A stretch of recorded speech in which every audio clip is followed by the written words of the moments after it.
मेघना बेटा, तुमको इस पुराण के बारे में कैसे पता चला? शायद अभी सच बोलना ठीक नहीं होगा। मुझे माफ कीजिएगा अंकल, मैं एक रात यहाँ अकेले आई थी, तभी मैंने उस चाबी को रखे देखा था, लेकिन वो उस तहखाने की है ये मुझे नहीं पता था।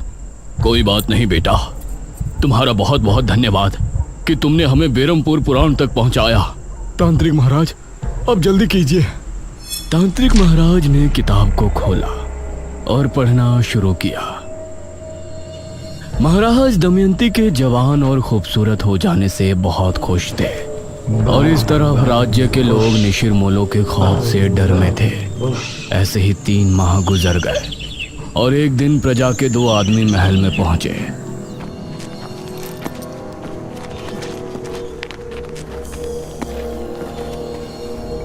महाराज, आपके सिपाहियों ने हमारे गांव के 4 निशिर-मोलो को मार दिया और उस मुर्दे को लेकर आपके पास चले आए। आप ऐसा क्या कर रहे हैं महाराज? प्रजा होने के नाते हमारा ये जानने का हक है कि आपने इस तरह का हुक्म क्यों दिया था और आप उन मुर्दों का क्या करते थे। इस पर महाराज कुछ बोलते उससे पहले ही दमयंती बोली, तुम्हारी हिम्मत कैसे हुई ये सवाल महाराज से करने की? दमयंती, आप हमें बात करने दीजिए। नहीं महाराज।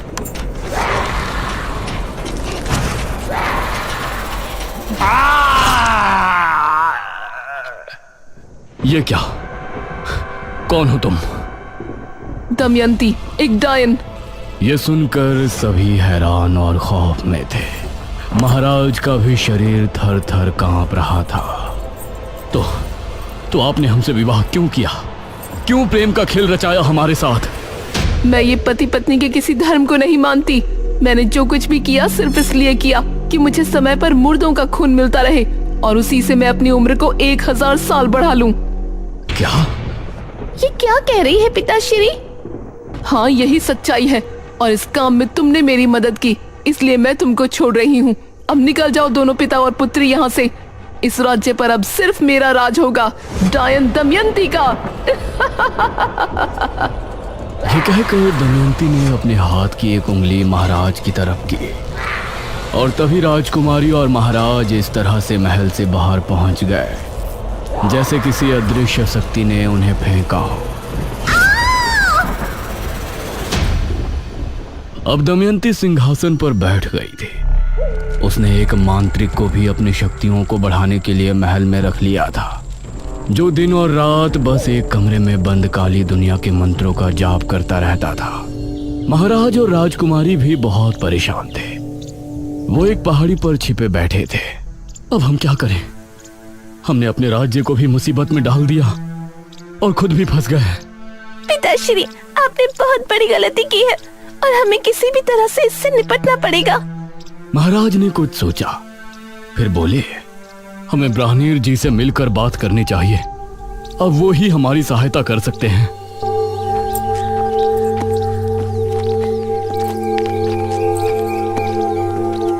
महाराज और राजकुमारी दोनों ब्राह्मण जी के पास पहुंचे और उन्हें अपनी दुविधा बताई।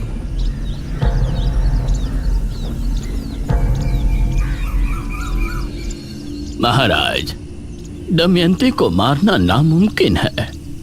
उसे सिर्फ कैद किया जा सकता है। तो कैसे कैद कर सकते हैं हम उस डायनी को? पूर्णमासी की रात मध्य रात्रि के पहर अगर उसके ऊपर तांबे के चाकू से हमला किया जाए तो उसकी शक्तियां खत्म हो जाएंगी और अगर सुबह होने से पहले उसे अगर जमीन में गाड़ दिया जाए तो वो अगले कई सालों के लिए कैद होकर रह जाएगी। ठीक है ब्राह्मण जी, हम उसे खत्म करने का एक प्रयास अवश्य करेंगे। नहीं महाराज, यह कार्य केवल एक महान कोमल हृदय और वीर स्त्री कर सकती है। एक ऐसी स्त्री जिसकी वजह से 100 से ज्यादा लोगों की जान जाने से बची हो। मतलब वो इतना पुण्य करने वाली हो कि उसकी वजह से 100 से ज्यादा लोग मौत के मुंह से लौटकर वापस आए हो और अब अच्छे से अपनी जिंदगी जी रही हो। हे भगवान, अब ऐसी स्त्री हम कहाँ ढूंढेंगे? इस पर ब्राह्मण जी ने मेघालय की तरफ देखा और बोले, वो स्त्री कोई और नहीं है, वो तो आप ही है पुत्री, राजकुमारी मेघालय। यह सुनकर मेघालय ने महाराज की तरफ देखा और बोली, लेकिन हम कैसे? याद कीजिए महाराज, जब आपके राज्य में महामारी फैली थी तो राजकुमारी मेघालय ही यहाँ उस बीज को सिद्ध कर लाई थी जिससे मृत्युंजय अमृत का पेड़ उगा, और उसकी वजह से सैकड़ों नहीं बल्कि राज्य के हजारों लोगों की जान जाने से बची। यह सुनकर महाराज ने राजकुमारी मेघालय की तरफ देखा। राजकुमारी, अगर आप ना होती तो अभी तक हम सिर्फ उस स्त्री को ढूंढ रहे होते जिसने इतने पुण्य का कार्य किया हो। ब्राह्मीर जी, अब बताइए कि अगली पूर्णमासी कब है और उस डायन को हमें कैसे काबू करना है? दमयंती हर पूर्णमासी की रात शमशान भूमि पर बैठकर सुबह होने तक एक महामंत्र का जाप करती है। आधी रात के समय जब वो जाप में लीन होगी तो उस पर हमला करने का वही उचित समय होगा। उस पर हमला करने से पहले तुमको एक मंत्र पढ़ना होगा और बिना देर किए उस पर वार कर देना। ठीक है ब्राह्मीर जी, इस पूर्णमासी की रात दमयंती के जुल्म की आखिरी रात होगी। दमयंती बहुत खुश थी और पूरे राज्य की प्रजा पर उसका प्रकोप बरस रहा था। कोई भी उसके खिलाफ खड़े होने की हिम्मत नहीं कर सकता था। वो अपनी शक्तियां बढ़ाने के लिए हर माह कितने लोगों को अपना शिकार बनाती थी। कुछ दिन ऐसे ही गुजर गए।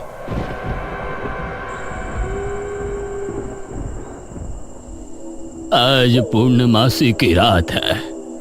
आज आपको अपने कार्य को अंजाम देना है राजकुमारी। यह कहते हुए ब्राह्मणीर जी ने राजकुमारी को एक चमड़े की लपटी दी और फिर ब्राह्मणीर जी का आशीर्वाद लेकर महाराज और राजकुमारी शमशान की तरफ रवाना हुए।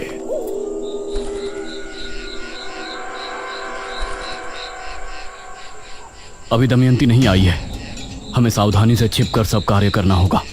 राजकुमारी, तुम उसे खत्म तो कर पाओगी ना? पिताजी, आप फिक्र मत कीजिए, हम कर लेंगे। अपनी प्रजा को बचाने के लिए हमारे प्राण भी चले गए तो हमें कोई संकोच नहीं होगा। आधी रात के पहर इनको घोड़ों की टोपों की आवाजें आने लगी। लगता है वो आ रही है।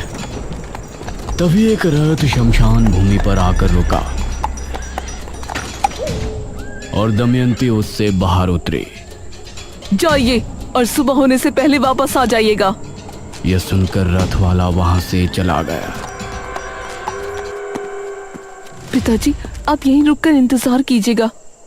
दमयंती एक घर में बैठकर आंखें बंद करके मंत्र जाप करने लगी। इस तरफ ब्राह्मणीर जी भी आंखें बंद किए मेघालय की सफलता के लिए प्रार्थना कर रहे थे। आधी रात के समय धीमे कदमों से राजकुमारी दमयंती की तरफ रवाना हो गई। दमयंती बहुत ही शांत भाव से जाप कर रही थी। राजकुमारी ने उसके पास जाकर मन में वो मंत्र पढ़ा जो ब्राह्मणीर जी ने उसे बताया था, लेकिन दमयंती की शक्तियों की वजह से उसने राजकुमारी के मन की आवाज सुन ली और उसने आंखें खोली। तू यहाँ क्या कर रही है? यह देखकर राजकुमारी हैरान रह गई, लेकिन इससे पहले दमयंती कुछ करती, राजकुमारी ने दमयंती के ऊपर वार कर दिया। दमयंती की चीख ऐसी थी कि वो पूरे राज्य में गूंज गई। लोगों के घरों में रखे बर्तन भी जमीन पर आ गिरे। राजकुमारी और महाराज उसे जमीन पर पड़े तड़पता देख रहे थे। तभी दमयंती एकदम शांत हो गई। उधर महल में बंद दमयंती का पुजारी बुरी तरह चीख पुकार करने लगा। महारानी दमयंती! वो बहुत गुस्से में था, लेकिन वो महल के अंदर बंधित था, इसीलिए वो बाहर नहीं आ सकता था। अगली सुबह राज्य के किले में जश्न मनाया गया। राजकुमारी की जय हो! राजकुमारी की जय हो! राजकुमारी, हम सभी आपके बहुत बहुत आभारी हैं। हमारा जीवन धन्य है कि हमें आपके जैसी वीर और बुद्धिमती राजकुमारी मिली, जिसने अपनी जान पर खेलकर हम सभी को दमयंती के श्राप से मुक्ति दिलाई। आप सभी से हमारी सिर्फ एक प्रार्थना है, हमारे पिता से जो गलती हुई उसके लिए उन्हें माफ कर दें। प्रजा राजकुमारी से बहुत खुश थी। उन्होंने उसकी बात को फौरन स्वीकार कर लिया। ब्राह्मीण जी, दमयंती को किस जगह कैद किया गया है? राजकुमारी, दमयंती को राज्य की एक गुफा के अंदर कैद किया गया है। वो वहाँ से वापस तो नहीं आने वाली ना? नहीं राजकुमारी, लेकिन अगर आप उस गुफा के अंदर पहुंची तो वो जरूर जा सकती है, क्योंकि उस पर रोक आपकी वजह से लगी है। अब आपको उससे दूर ही रहना होगा। भला हम वहाँ क्यों जाएंगे? हम तो खुद उसको एक बुरे सपने की तरह भूल जाना चाहते हैं। हमारी प्रार्थना है कि अब राज्य में सब कुशल मंगल होगा। अब सभी राज्यवासी बहुत खुश थे, लेकिन वो भूल गए थे कि अभी निशिर मोलो से वो आजाद नहीं है। जब शनिवार की रात आई और गांव में अजीब सा शोर गूंजा,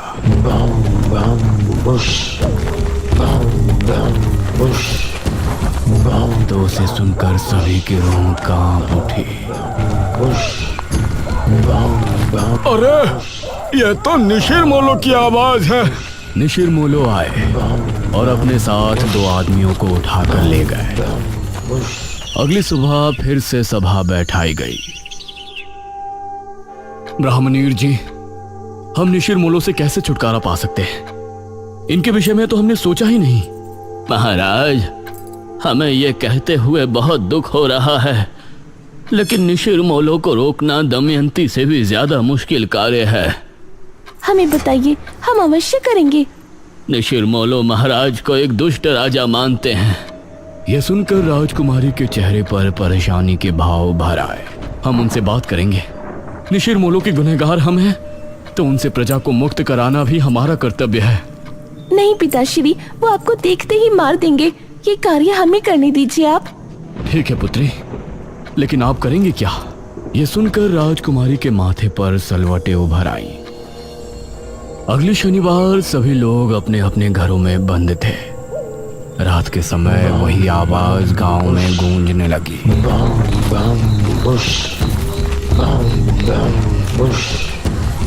निशिर मोलो के खौफ से सभी के दिल दहल उठे थे। वो कंधे पर ताबूत उठाए राज्य में घूम रहे थे अपने नए शिकार की तलाश में। उन्होंने देखा कि सामने राजकुमारी खड़ी है और वो तेजी से उसकी तरफ बढ़ने लगे। वो उसके करीब पहुंचने ही वाले थे। हम हैं राजकुमारी मेघालय और हम अपने पिता की क्रूरता से बहुत शर्मिंदा हैं। यह सुनते ही निशिर मोलो रुक गए और उनकी निगाहें राजकुमारी पर जम गई। हम नहीं चाहते कि हमारे पिताश्री की गलती की सजा पूरी प्रजा भुगते। हम आपसे वादा करते हैं कि महाराज का मृत शरीर हम खुद आपको लाकर देंगे। यह सुनकर निशिर मोलो की आंखें तेज लाल होकर चमकने लगी। राजकुमारी ने हाथ जोड़े और रोते हुए बोली, हमारे पिता राज्य छोड़कर भाग चुके हैं, लेकिन हम आपके सामने अपने पिता की लाश लेकर जल्दी प्रस्तुत होंगे। तब तक आपसे विनती है कि राज्य में कभी भी आकर किसी निर्दोष को उठाकर न ले जाएं। अगर हम अपने पिता की लाश लिए बिना वापस आए तो आप लोग फिर वापस आकर इसी तरह से गश्त करना शुरू कर सकते हैं। तब हम भी आपको नहीं रोकेंगे, लेकिन हमें एक मौका अवश्य दें हमारे पिता को ढूंढकर आपके सामने लेकर आने का। यह सुनकर निशिर मोलो उसी समय बिना किसी को लिए कब्रिस्तान की तरफ चले गए।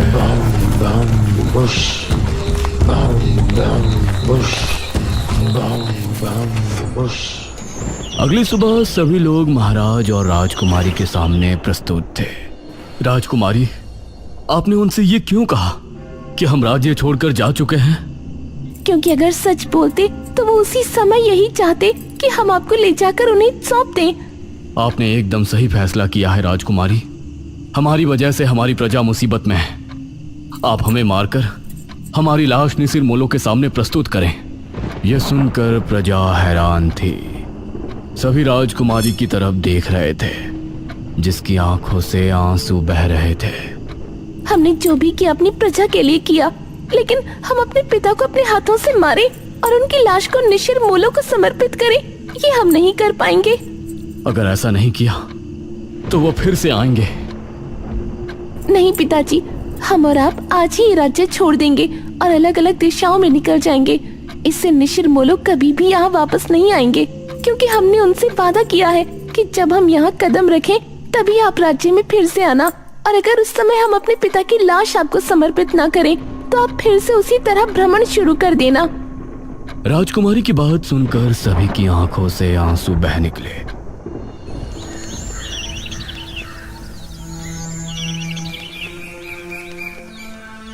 उसके बाद राजकुमारी और महाराज ने उसी दिन राज्य छोड़ दिया और फिर निशिर-मोलो कभी नजर नहीं आए। इतना पढ़ने के बाद ये तांत्रिक महाराज ने पुराण बंद कर दिया। इस पुराण के हिसाब से तो जब राजकुमारी राज्य में वापस आएंगी तभी निशिर-मोलो वापस आएंगे, लेकिन अब 400 साल बाद वो क्यों लौटे हैं? क्या राजकुमारी गांव में वापस आ गई है? अगर वो आई है तो है कहाँ? ये तुम कैसी बातें कर रहे हो? भला 400 साल बाद राजकुमारी वापस कैसे आ सकती है? यही तो समझ नहीं आ रहा है कि निशिर-मोलो आए हैं तो कैसे, क्या वजह है उनके वापस आने की? इसमें आगे की कहानी नहीं लिखी। महाराज और राजकुमारी का बाद में क्या हुआ? नहीं पुत्रे, पुराण समाप्त हो गया। मेघना की उत्सुकता देखकर इशिता को बहुत हैरानी हो रही थी। इतना सब कुछ जानने के बाद भी वही सवाल सबके सामने था कि निशिर-मोलो वापस क्यों आए।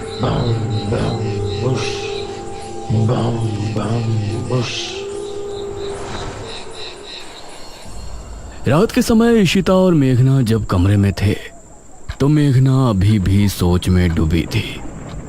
मेघना, तेरा क्या चल रहा है यार? तू क्यों इतना गहराई में जा रही है? तभी अनुज भी कमरे में आ गया। सच में अब तो मुझे भी सब कुछ बहुत अजीब लगने लगा है। मेघना, तुमको कैसे पता कि वो चाबी वहां रखी थी और वो तहखाना कहाँ पर है? मुझे यकीन है कि तुमने झूठ बोला है। तुम राजमहल में मेरे बिना तो दोबारा नहीं गई होगी। इशिता और अनुज दोनों मेघना की तरफ गौर से देख रहे थे। मुझे बचपन से ही सपने आते थे जिनमें मृत्युंजय अमृत का पेड़ मुझे दिखाई देता था। जब मैंने यहाँ गांव की जमीन पर कदम रखा तो मौसम बदल गया था और आंधी आ गई थी। उसी रात मुझे महल के बारे में सपने आए और राजमहल से जब हम वापस आए तो उस रात मैंने खुद को सपने में राजकुमारी बने देखा। उसी सपने में मैंने खुद को तहखाने में जाते देखा और जब मैं महल पहुंची तो वो चाबी और तहखाना वहीं थे। सबसे जरूरी बात यह है कि जब मैं गांव में आई थी उसके अगले रात से ही निशिर-मोलो ने गांव में आना शुरू किया। इतना सुनकर इशिता और अनुज दोनों हैरान रह गए। मेघना ने भी इन दोनों की तरफ देखा और सवाल किया, ये सब सुनकर अब तुम दोनों को क्या लगता है? इसका मतलब है कि पिछले जन्म में तुम ही राजकुमारी मेघना थी और निशिर-मोलो इसलिए गांव में वापस आए क्योंकि तुम यहाँ वापस आ चुके हो। हाँ, ये सब मेरी वजह से हो रहा है। हे भगवान, तो अब हम क्या करेंगे? क्या हमें यहाँ से चले जाना चाहिए? नहीं, मुझे नहीं लगता कि उससे कोई फायदा होगा।